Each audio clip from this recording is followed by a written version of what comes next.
Kunal, let's go to you next. To the extent you can, share the scale, not just in terms of users, but any other financial metrics that you can. As well as I want you to share one insight about the Indian consumer, because you have an insight a day, Kunal, on what's happening with the Indian consumer. So Cred, just like Zetwork, we will complete 6 years in 2 weeks from now. And it feels like forever because most of our building was during the COVID time. We currently command a large market share of, let's say, the affluent customers of India and kind of credit-worthy customers of India. In terms of scale today, nearly 35 to 40% of all credit cards in India are managed on the platform. And what we do on top of that, we cross-sell a bunch of things. We are north of $300 million of revenue. A lot of the stuff is public and growing quite rapidly. But the more interesting thing, Rajan, you'll remember, we had no monetization 2.5 years ago. So all the monetization happened in the last 2.5 years. We were building the platform and distribution before. So, and thankfully, we are operating in a category where the gross margins are quite high. We kind of focus on the business and operate as a pure internet business. On Insight, Indian consumers are unique, but I'll talk about something different than Indian consumers. While we see all these startups listing, the one unique thing that is different than what it was before, for the first time, we see wealth sharing happening at the scale that last time we saw this was Infosys, where employees made a lot of money, but now we are entering a time where a large percentage of employees of these companies that are getting listed are getting wealthy. And for the first time, we are moving away from just pay me salary and be happy, and to moving into the stock. And that's going to create a new wave, in my view, because I've never seen a lot of people from startup joining these big companies, but I'm seeing a wave of all the execs now moving to this side because now everybody has tasted the blood of stocks. Absolutely. And thank you, Kunal, for sharing that. So I want you all to keep in mind, Cred was started 6 years ago. 2.5 years ago, Cred had zero revenue. And today it's over 2,400 crores, which is the last published number. I know it's much higher than that. Much higher than today, right? So the pace at which Indian companies are generating real revenue is quite incredible, by the way. And you'd be surprised how profitable both these companies will be very soon. All right, let's move to Unicommerce, Kapil. Talk a little bit about, it used to be that Indian enterprises, with the exception of maybe even the top 100 large companies in India, right, really didn't want to pay a lot for software. But that is changing. But tell us a little bit about what's changing, enterprise behavior, buying behavior. I think few things that are changing. One, we are seeing this shift from on-prem to SaaS because the use cases are becoming very complex now and they're fast evolving. Like we are operating in an industry like e-commerce where things are changing very fast. Like direct-to-customer, omni-channel were fringe use cases pre-pandemic, but now they are becoming mainstream. Every brand wants to have a D2C web front. Quick commerce, until last year, everybody was questioning whether it will survive or not.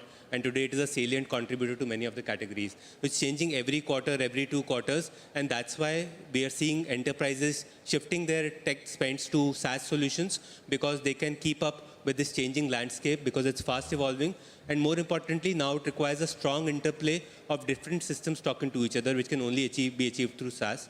The other thing, the other notion, other myth about Indian enterprises is that they will make you build a moon but pay pennies for it. That's changing. I think Indian enterprises are seeing value of a credible SaaS solution and are ready to pay for it because they are able to take away this big complexity out of their head so that the businesses can focus on their core. A lot of e-commerce businesses realize that they have to deal with a lot of complexity on the user side, so they can give it to Unicommerce to manage the entire supply chain, and then they can focus on their core completely. And we are increasingly seeing even mid-sized enterprises ready to shell out money, give reasonable pricing to be able to scale the enterprise size. And that's why now with Unicommerce, there is an example that you can actually build a large business, profitable business, selling to Indian enterprises and make money out of that. Got it. Okay, great. I'm going to now go to fundraising, both in the private markets and the public markets. I'm going to start with you, Kapil. As I said, 2019, which is 5 years ago, the market cap, combined market cap of all venture-funded startups in India that had gone public was less than 10 billion. 5 years later, that number is over 100 billion, right? And if you go back to 2019, there were less than 5 venture-funded startups that had gone public, both India as well as anywhere in the world. that number today, if you look at venture-funded startups that have gone public, that number is over 30. And every year we expect that number to double. Okay, every year. 30 will double every year. So I want to obviously start with you because the biggest thing that's happened to Indian startups is IPOs. Every startup wants to get profitable, go public. One big lesson you've learned taking Unicommerce public, and this is actually both for the startup entrepreneurs in the room as well as watching. I think it is now very heartening to see this trend of this growth at all costs getting debunked. I think it is an era of sustainable growth where I see even young founders being very, very conscious about building unit economics. Sure, you can invest for growth in the beginning, but there is a path that right from the beginning, founders are keeping that in mind. I think one of the things that was really liked in our story was that we were growing consistently and we had very stable financials.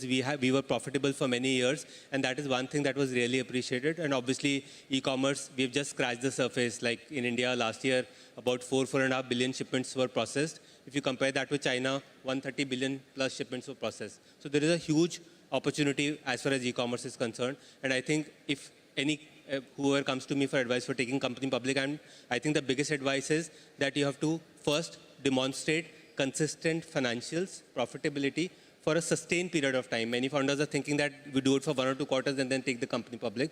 I think what the public market is looking for is sustained financial growth and sustained revenue growth. You cannot have these troughs and crests of growth. Sustained and consistent performance. I'm a big believer of compounding, and that can only come through sustained growth in revenues and profits. Terrific. So I'm going to ask both of you a question. You can decide not to answer it if you'd like. This wasn't in the prep questions I sent you guys. So India today has Zomato's 27 billion market cap. InfoEdge and MakeMyTrip are both north of 10 billion market cap. Swiggy went public yesterday, 10, 12, 11, 12 billion market cap. So we have 4 companies, venture-funded companies that have gone public that are over 10 billion market cap. Every year, our projection is every year India will have 5 companies going forward from 2025, 4 to 5 companies that will go public with north of 10 billion market cap. Okay, we are beyond the sort of 500 billion to a billion market cap. I'm not saying what your market cap is going to be because nobody knows. But when are you guys going to go public? And you don't have to give an exact date, time, month, etc. But like rough sense of Amrit, like when do you think? I mean, I read an article yesterday that we're going public. So what did the article say? I mean, I didn't read the article. So what did the article say? No, I think we're thinking about it. Probably, I think, yeah, great examples here. And there's a lot of people have paved the path. So we're thinking about maybe next year or the year after. Yeah. All right, 25 or 26, Kunal? I don't know the answer, but I think the best question to ask any startup is, when are you going to make a lot of profit? Because if you do that, you can decide to go IPO. Okay. Let's build on this. When is Cred going to make $1 billion of FCF, free cash flow, a year? That's a great question. We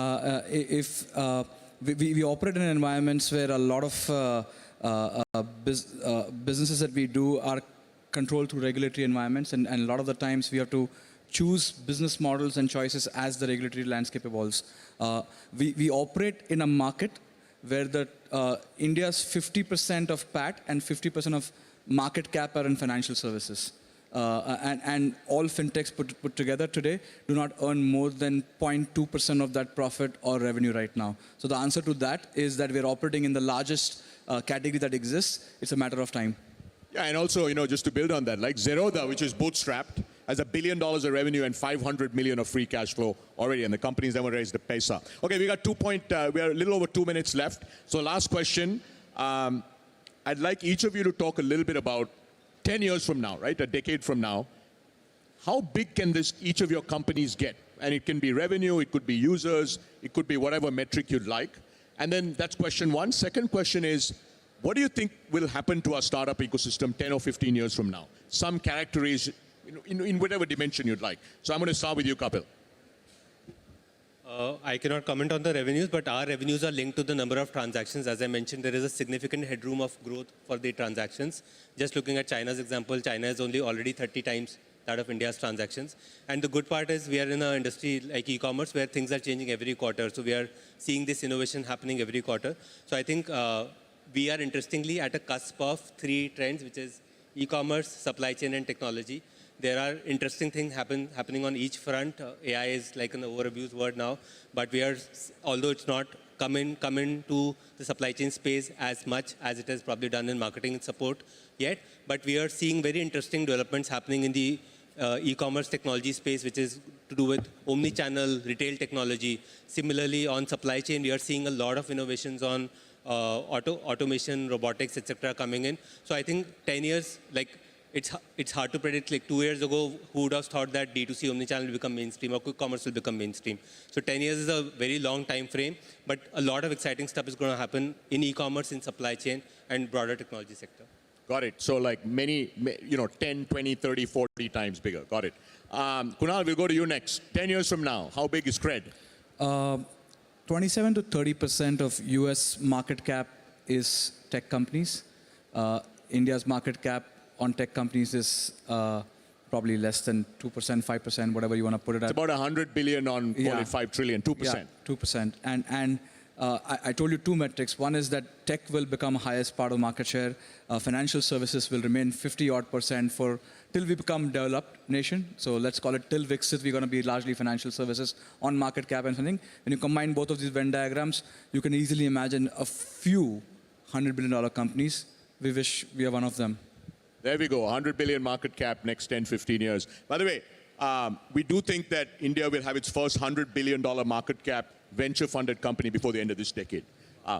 Maybe it'll be great, but but there's a few others that are in the running. Amrit, Zetwork, let's wrap with you.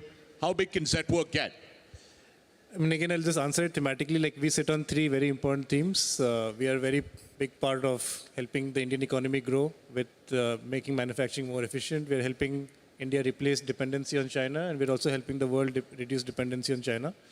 I think in 10 years, it is easier to predict what will not change. Our customers will want goods cheaper, faster, and better. And hopefully, we are the partner of choice for the world's leading brands to participate in that journey.